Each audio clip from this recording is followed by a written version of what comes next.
তো গাইস তোমাদের সাথে গল্প করতে করতে খুব জোরে পেয়ে গেছে খিদে, তো এখন খেতে হবে। আর খিদে পেলে সবার প্রথমে পেটে মনে হয় কিমড়ি দৌড়াচ্ছে।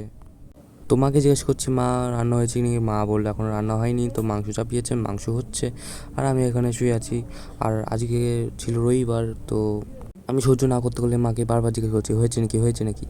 আর ফাইনালি মাংস হয়ে গেছে, আর বাবা টেস্ট করে দেখছিল। তো আমি এখানে ভাইয়ের সাথে একটু খেলছিলাম, তো ভাইয়ের সাথে খেলাখুলো হয়ে গেলে তাও পেটকে বোঝাচ্ছিলাম যে পেট একটু চুপচাপ। আর ভাইকে ডিস্টার্ব করার পর তো এখন যাবো আমি আবার।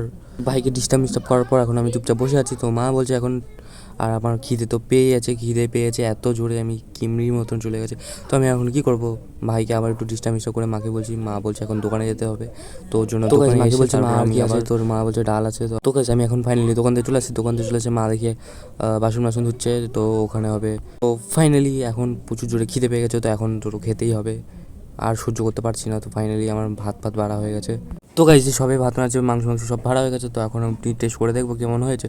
তো খাওয়ার পর কি দারুণ শান্তি। আর গাইজ মাংসটা ভালোই টেস্ট হয়েছিল, আর নরম নরম ছিল, খেতেও খুব ভালো লাগছিলো। আর পেটে এখন মনে হচ্ছে খুব শান্তি।